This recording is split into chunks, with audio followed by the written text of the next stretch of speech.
ആദിത്യഞ്ജയന്റെ ജീവിതം തകരാൻ ആത്മാ സംഘടനയ്ക്കും മറ്റ് താരങ്ങൾക്കും പങ്കുണ്ടോ? പങ്കുണ്ടെങ്കിൽ ആ താരങ്ങൾ ആരൊക്കെ? പ്രായത്തിൽ എല്ലാവരും സ്നേഹിക്കുന്നു, കല്യാണം കഴിക്കുന്നു, അത് കണ്ടു. അത് കഴിഞ്ഞിട്ട് സഡൻ ആയിട്ട് അമ്പിളി ജീജ സുരേന്ദ്രൻ ഒരു ചോദ്യം ചോദിക്കുന്നു. ഈ ആത്മസംഘടന ഈ ആദിത്യനെ മാത്രം പുറത്താക്കാനുണ്ടായ കാരണം എന്താണ്? അത് ഞാൻ ഒരു കാര്യം പറയാം, അവൻ അങ്ങനെ സ്ത്രീകളോടൊന്നും മോശമായി പെരുമാറില്ല കേട്ടോ.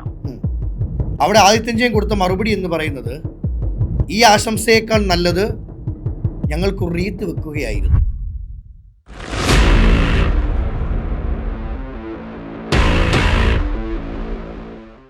ആദിത്യഞ്ജയന്റെ ജീവിതം തകരാൻ ആത്മാ സംഘടനയ്ക്കും മറ്റ് താരങ്ങൾക്കും പങ്കുണ്ടോ? പങ്കുണ്ടെങ്കിൽ ആ താരങ്ങൾ ആരൊക്കെ? അമ്പിളിദേവിയുടെയും ആദിത്യഞ്ജയൻ്റെയും വിവാഹം കഴിഞ്ഞതിന് ശേഷം ഇരുവർ ചേർന്ന് ഒരു അഭിമുഖം കൊടുക്കുന്നു. ആ അഭിമുഖത്തിൽ ജീജ സുരേന്ദ്രൻ ഒരു ചോദ്യം ചോദിക്കുന്നു. ആ ചോദ്യം എത്രമാത്രമാണ്, നിങ്ങൾ രണ്ടുപേരും വിവാഹം കഴിച്ചതിൽ സന്തോഷം മാത്രമേ ഉള്ളൂ, എന്നിരുന്നാലും ഇനിയും മറ്റ് വിവാഹം കഴിക്കാൻ ഇടയാകാതിരിക്കട്ടെ. അവിടെ ആദിത്യഞ്ജയൻ കൊടുത്ത മറുപടി എന്ന് പറയുന്നത്, ഈ ആശംസയേക്കാൾ നല്ലത് ഞങ്ങൾക്ക് റീത്ത് വെക്കുകയായിരുന്നു. ഇന്ന് ഫോണിൽ സംസാരിക്കാൻ പോകുന്നത് മറ്റാരുമല്ല, ഡബ്ബിംഗ് ആർട്ടിസ്റ്റും സീരിയൽ ആക്ട്രസും ആത്മാ സംഘടനയുടെ എക്സിക്യൂട്ടീവ് അംഗവും കൂടിയായ ജീജ സുരേന്ദ്രനെയാണ്. ജീജ സുരേന്ദ്രനും ആദിത്യഞ്ജയനും ഇന്നും തമ്മിൽ തർക്കത്തിലാണോ? അങ്ങനെ ആ ഒരു കാര്യം പറയുവാനുണ്ടായ കാരണമെന്ത് നമുക്ക് വിളിച്ചു ചോദിക്കാം. ഹലോ ജീജി, നമസ്കാരം. ഞാൻ അജിൻ വർഗീസ് ആണ്, ആങ്കറാണ്. നമസ്കാരം. ഞാൻ തുടക്കത്തിൽ തന്നെ സൂചിപ്പിച്ചൊരു കാര്യമുണ്ട്, നമ്മുടെ സീരിയൽ ടുഡേ ചാനലിൽ പ്രേക്ഷകർക്ക് അറിയേണ്ട കുറച്ച് ചോദ്യങ്ങളുണ്ട്. ആ ചോദ്യങ്ങൾ ഇത്രമാത്രമാണ്. നമ്മൾ ഒരു അഭിമുഖത്തിൽ ആദിത്യഞ്ജയനോട് ചോദിച്ചിരുന്നു, തകരാനുള്ള കാരണം എന്താണ് കുടുംബം. ആദിത്യഞ്ജയൻ ഒരു മറുപടി പറയുന്നതിൽ, നമ്മളൊരു സമയത്ത് സോഷ്യൽ മീഡിയ നോക്കുമ്പോൾ ഏറ്റവും കൂടുതൽ തമ്മിൽ തർക്കം വെക്കുന്ന രണ്ടുപേരായിരുന്നു ജീജ സുരേന്ദ്രനും ആദിത്യഞ്ജയനും. അതൊക്കെ എത്ര വർഷം മുമ്പേ. അത് ശരിക്കും അത് സംഭവിച്ച കാരണം എന്താണ്, അല്ലെങ്കിൽ അങ്ങനെ ഒരു ചോദ്യം പറയാനുള്ള റീസൺ എന്തായിരുന്നു? അല്ല, അതെന്താന്ന് വെച്ച് കഴിഞ്ഞാല് പുള്ളിയുടെ ജീവിതത്തിൽ ഒന്ന് രണ്ട് കല്യാണങ്ങളൊക്കെ നടന്നല്ലോ. അപ്പൊ അതിൽ ഒന്ന് അവൻ അമ്പിളിയെ കല്യാണം പ്രേമിക്കുന്ന സമയത്ത് ഞങ്ങൾ ഒരുമിച്ച് വർക്ക് ചെയ്യായിരുന്നു. അപ്പൊ അവര് ഇഷ്ടം പോലെ സ്നേഹം, അത് നല്ലതല്ലേ? ഒരു പ്രായത്തിൽ എല്ലാവരും സ്നേഹിക്കുന്നു, കല്യാണം കഴിക്കുന്നു, അത് കണ്ടു. അത് കഴിഞ്ഞിട്ട് സഡൻ ആയിട്ട് അമ്പിളി അതിന്റെ ക്യാമറമാനെ കല്യാണം കഴിച്ചു. ആദിത്യൻ കുറച്ച് കഴിഞ്ഞപ്പോ വേറെ കുട്ടിനെ കല്യാണം കഴിച്ചു. കഴിഞ്ഞു അതവിടെയൊക്കെ മറന്നു. ഇതെല്ലാം കഴിഞ്ഞിട്ട് പിന്നെ അവര് രണ്ടുപേരും സെപ്പറേറ്റ് ആയെന്ന് പിന്നീട് അറിയുന്നു. അത് കഴിഞ്ഞൊരു ഷോക്കായിട്ട് നമ്മൾ വീണ്ടും അമ്പിളിയും ആദിത്യനും കല്യാണം കഴിക്കുന്നു എന്ന് കേൾക്കുമ്പോൾ വീണ്ടും സന്തോഷായി. അത് ചേരേണ്ടതേ ചേരുള്ളൂ എന്നൊരു തോന്നൽ അന്ന് തോന്നി. അങ്ങനെ ആ സമയത്ത് എന്ത് ചെയ്തു, അവരുടെ ഒരു ഇന്റർവ്യൂല്, കൈരളി ടിവിയിലെ ഒരു ഇന്റർവ്യൂവിന് ജോൺ ബ്രിട്ടാസ് ഷോന് അവരൊരു വോയിസ് ഇന്റർവ്യൂ ചോദിച്ചു. അപ്പൊ ഞാൻ ട്രിവാൻഡ്രത്തില്ലായിരുന്നു, അപ്പൊ ഞാൻ എറണാകുളത്ത് ഷൂട്ടിലായിരുന്നു. അപ്പൊ അവിടെ ക്യാമറ വന്നു. ക്യാമറയിൽ ഞാൻ ഇങ്ങനെ പറയുന്ന സമയത്ത് രണ്ടുപേരും മുമ്പ് പ്രേമിച്ചു, പിന്നെ വീണ്ടും കല്യാണം കഴിച്ചു, ഇനി ഭംഗിയായിട്ട് ജീവിച്ച് നമ്മളെ കാണിക്കണം, ഇനി രണ്ടുപേരും മൂന്നാമതൊന്നും കെട്ടരുത് എന്ന് പറഞ്ഞത് അതങ്ങ് വൈറലായി. ഒരു മക്കളോട് പറയുന്ന ഒരു ലാളനയോട് കൂടി പറഞ്ഞതാ. അല്ല, അവനോട് ആദിത്യനോട് അങ്ങനെയാണ്. കാരണം ആദിത്യൻ ഏഷ്യാനെറ്റിന്റെ ആ സീരിയലില് പിന്നെ എന്റെ മകനായിട്ട് തന്നെ അഭിനയിച്ചത്. അപ്പൊ നമുക്ക് എന്താന്ന് വെച്ച് കഴിഞ്ഞാൽ ആ ഒരു മകന്റെ ഒരു ഫീലിംഗ് വരും. നമ്മൾ ഡയലോഗ് ഒക്കെ ഇങ്ങനെ പറയുമ്പോഴേ ഒരു ഇന്റിമസി വരും. അങ്ങനെ ഒരു തോന്നിയിരുന്നു. പക്ഷെ അവര് കല്യാണം കഴിച്ചു, ആ സന്തോഷമായിട്ട് ജീവിക്കട്ടെ എന്ന് മാത്രമേ അന്ന് ചിന്തിച്ചിട്ടുള്ളൂ. അല്ല, വേറെ ഒരു ചിന്തയൊന്നും ആ ചോദ്യത്തിൽ ഇല്ലായിരുന്നു. ഒരിക്കലുമില്ല. ഇപ്പൊ നമ്മുടെ മക്കളായാലും, ഇപ്പൊ എന്റെ മകനാവേണ്ട പ്രായമേ ആ കുട്ടിക്കുള്ളൂ. അപ്പൊ നമ്മുടെ മക്കളായാലും തെറ്റുകൾ വരുമ്പോൾ നമ്മളത് കാണിച്ച് അവരെ തിരുത്താൻ നമ്മൾ എന്തായാലും ശ്രമിക്കും. പക്ഷെ വീണ്ടും സംഭവിച്ചു പോയപ്പോൾ ഇപ്പോഴും ഞാൻ പറയുന്നത് ആ കുട്ടിക്ക് വിധിച്ചത് ഇനിയും വേറെ എവിടെയോ കിടക്കുന്നു എന്നാണ്. കാരണം വിധി നടന്നില്ല. താൽക്കാലികമായിട്ടുള്ള ഒരു സന്തോഷത്തിന് അവർ കല്യാണം കഴിച്ചെങ്കിലും അവിടെ എന്തുകൊണ്ട് പിരിയേണ്ടി വന്നു എന്നുള്ള സത്യം അവർക്കേ അറിയുള്ളൂ, നമുക്കറിയില്ലല്ലോ. അല്ല, ജീവിതത്തിൽ എല്ലാം നമുക്ക് വിധിക്ക് വിട്ടുകൊടുക്കാൻ പറ്റുമോ? അല്ല, അതല്ല അവരുടെ സത്യം. അവർക്ക് ഏതൊരാളും നാളെ അജിനാണ് അനുഭവിക്കുന്നതെങ്കിലും അജിൻ എന്തെങ്കിലും പറയുന്നുണ്ടെങ്കിലും അറ്റാരെ പറ്റിയോടെങ്കിലും അജിൻ ചോദ്യം ചോദിക്കുമ്പോഴും അതിലുള്ള സത്യം പറയുന്നവർക്കേ അതിന്റെ സത്യം അറിയുള്ളൂ. നമ്മളെ പോലെ കാണുന്നവർക്കും കേൾക്കുന്നവർക്കും സത്യം അറിയത്തില്ല. എന്തും വിളിച്ചു പറയാൻ നമുക്ക് പറ്റത്തില്ല. പക്ഷേ ഇപ്പൊ എനിക്ക് ശരിക്കും ഒരു വേദനയുണ്ട്. കാരണം ആദിത്യന് ഇങ്ങനെ നെഗറ്റീവ് കമന്റ്സ് ഒരുപാട് പേര് ഇടുമ്പോ ആദിത്യനെ മനസ്സിലാക്കാൻ ശ്രമിക്കണം എല്ലാവരും.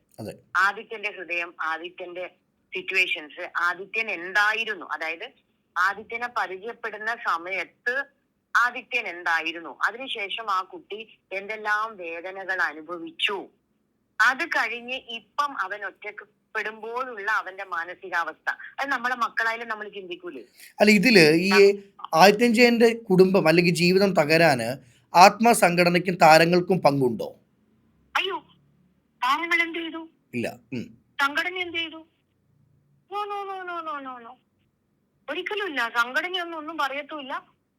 ആത്മാവിലുള്ള ആർട്ടിസ്റ്റുകൾക്കൊന്നും ഒരു പങ്കുമില്ല. പബ്ലിക് ഇങ്ങനെ ഒരുമാതിരി ഇങ്ങനെ കമന്റ് ഇടുമ്പോഴുള്ള ഒരു വേദനയാണ്. ഈ ആത്മസംഘടന ഈ ആദിത്യനെ മാത്രം പുറത്താക്കാനുണ്ടായ കാരണം എന്താണ്? അത് ഉത്തരം പറയേണ്ടത് ഞാനല്ലല്ലോ. ഞാൻ അതിന്റെ എക്സിക്യൂട്ടീവ് മാത്രമാണ്. അവിടെ പ്രസിഡന്റ്, ജനറൽ സെക്രട്ടറി അവരൊക്കെ ഉണ്ട്. അത് അവരോടാണ് ചോദിക്കേണ്ടത്, ഞാനല്ലല്ലോ. ഓക്കെ, നമ്മൾ ഇനി കാര്യത്തിലോട്ട് വരുന്ന സമയത്ത് ഇപ്പം നേരത്തെ ജി ചേച്ചി പറഞ്ഞതുപോലെ അവരുടെ തമ്മിലുള്ള പ്രശ്നം തീർക്കേണ്ടതും അല്ലെങ്കിൽ അവർ ഡിവോഴ്സ് ആവുന്ന അവരുടെ താല്പര്യപ്രകാരമാണ്, നമ്മൾ ആരുമല്ല. പക്ഷെ എന്നിരുന്നാലും ആദിത്യൻ ജയനെ പറ്റി ഒരു കാലഘട്ടത്തിൽ ഇപ്പോഴും പറയുന്ന കമന്റുകൾ എന്ന് പറയുന്നത് സീരിയൽ സെറ്റുകളിൽ ഗുണ്ടകളെ കൊണ്ടുവരുന്നു, സ്ത്രീകളോട് മോശമായി പെരുമാറുന്നു. ഇതൊക്കെ ആൾക്കാർ വെറും തള്ളി എഴുതി കുറിക്കുന്നതാണോ? അതിലുള്ള കാര്യങ്ങളുണ്ടോ? ഞാൻ ഒരു കാര്യം പറയാം, അവൻ അങ്ങനെ സ്ത്രീകളോടൊന്നും മോശമായി പെരുമാറില്ല കേട്ടോ. ഞാനത് വിശ്വസിക്കില്ല, ഒരിക്കലും ഇല്ല. പിന്നെ ഗുണ്ടകളെ കൊണ്ടുവരുന്നു, ഒരിക്കലും. അവന്റെ ഫ്രണ്ട്സ് രണ്ടുപേര് വരുന്നുണ്ടെങ്കിൽ അത് ഗുണ്ടകളാണെന്ന് കാണുന്നവര് വിധിച്ചാൽ എന്ത് ചെയ്യാൻ പറ്റും?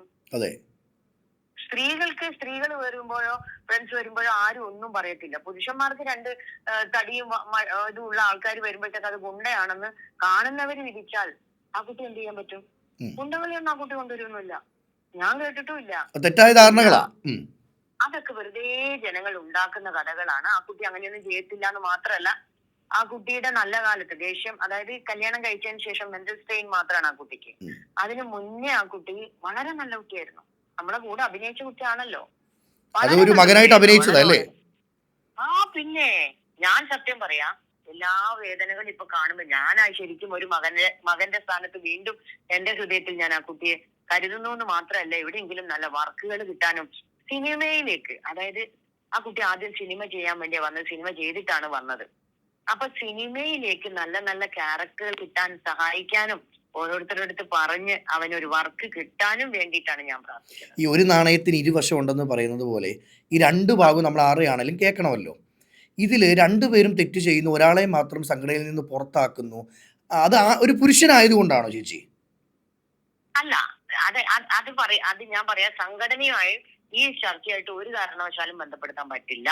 കാരണം അതിന് സംസാരിക്കാൻ പ്രസിഡന്റ് ഉണ്ട്, സെക്രട്ടറി ഉണ്ട്. അതിന് ഞാൻ ആളല്ല, ഒരിക്കലും ഞാൻ പറയാനും പാടില്ല. അപ്പൊ തീർച്ചയായിട്ടും ഞാൻ ഇനിയും പറയുന്നത്, ആ കുട്ടിക്ക് വാക്കുകൾ ഇഷ്ടം പോലെ കിട്ടണം. ഇതാണ് എനിക്ക് ഒരു സമയത്ത് വാക്കുകളിൽ തർക്കമുണ്ടെങ്കിൽ പോലും മനുഷ്യനാണ്, ഒറ്റ ജീവിതമേ ഉള്ളൂ, പരസ്പരം പറഞ്ഞു പൊറുക്കുക, ക്ഷമിക്കുക. പുരുഷന്മാരല്ലേ നിങ്ങളൊക്കെ? ദേഷ്യം വരുമ്പോ എന്തെങ്കിലുമൊക്കെ പറയാം. അതൊക്കെ ആ സമയത്തുള്ള ആ ഒരു ടെൻഷനിൽ ചൂടാവുമ്പോ ബ്ലഡ് ചീറ്റാകുമ്പോ അങ്ങ് പറഞ്ഞു പോകുന്നതല്ലേ.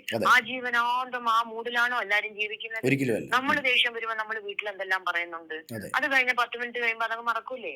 അങ്ങനെ ചിന്തിക്കേ. അങ്ങനെയാണ് നമ്മൾ ചിന്തിക്കേണ്ടത്. എപ്പോഴും ആജീവനാന്തം എന്നെ അങ്ങനെ പറഞ്ഞു, അല്ലെങ്കിൽ അവൻ ഇങ്ങനത്തെ ഒരു സ്വഭാവമാണ്, അങ്ങനെ ചിന്തിക്കരുത്. അതൊക്കെ ആ സമയത്തുള്ള ടെമ്പർ ആയിരിക്കുന്ന സമയത്ത് പറഞ്ഞു പോയി എന്നല്ലാതെ എപ്പോഴും ആ കുട്ടി അങ്ങനെയാണെന്ന് ഞാനൊരിക്കലും പറയത്തില്ല. ആ കുട്ടിക്ക് ഇനിയും ഈ നമ്മുടെ ഇൻഡസ്ട്രിയിൽ നല്ല സിനിമയിലും കൂടി വർക്കുകൾ കിട്ടണം. ഇനി വീഡിയോ ആദിത്യൻ ജയൻ കാണുന്നുണ്ടെങ്കിൽ സീരിയലിലെ ഒരു അമ്മയായി അഭിനയിച്ച ജീജ സുരേന്ദ്രൻ എന്താ പറയാനുള്ളത്? അല്ല, സീരിയലിലെ അമ്മയായിട്ട് അഭിനയിച്ചാന്നല്ല, ഇനിയും അഭിനയിക്കാൻ ഞാൻ തയ്യാറാണ്. സത്യം, ഞാൻ അവന്റെ അമ്മയായിട്ട് അഭിനയിക്കാനും ഞാൻ തയ്യാറാണ്. എനിക്ക് ഇഷ്ടമാണ്. ഏതായാലും വലിയ തിരക്കുകളാണെന്നറിയാം. സംസാരിച്ചതിൽ ഒരുപാട് നന്ദി കേട്ടോ. Thank you. നമ്മളിപ്പോൾ ജീജ സുരേന്ദ്രൻ്റെ ഭാഗം കേട്ടു. ജീവിതകാലം മുഴുവൻ ഒരാൾ കള്ളനാണ്, മോശക്കാരനാണ്, ഈ ചെയ്യാത്ത തെറ്റിൻ്റെ പേരിൽ പഴി കേൾക്കുന്ന ഒരവസ്ഥ വരുന്നത് ജീവിതത്തിൽ ഭയങ്കര വിഷമകരമായിട്ടുള്ള കാര്യം കേട്ടോ. ഒറ്റ കാര്യമേ പറയുവാനുള്ളൂ, എല്ലാവർക്കും ഒറ്റ ജീവിതമേ ഉള്ളെന്നേ. എത്ര നാൾ പിണക്കമെന്ന് പറഞ്ഞ് തമ്മിത്തല്ലി ശത്രുക്കളാന്ന് പറഞ്ഞ് നടക്കും. ഒരു ജീവിതമുള്ളൂ, സന്തോഷമായിട്ട് ജീവിക്കുക. അടുത്ത വീഡിയോ ആയിട്ട് കാണാം. Thank you.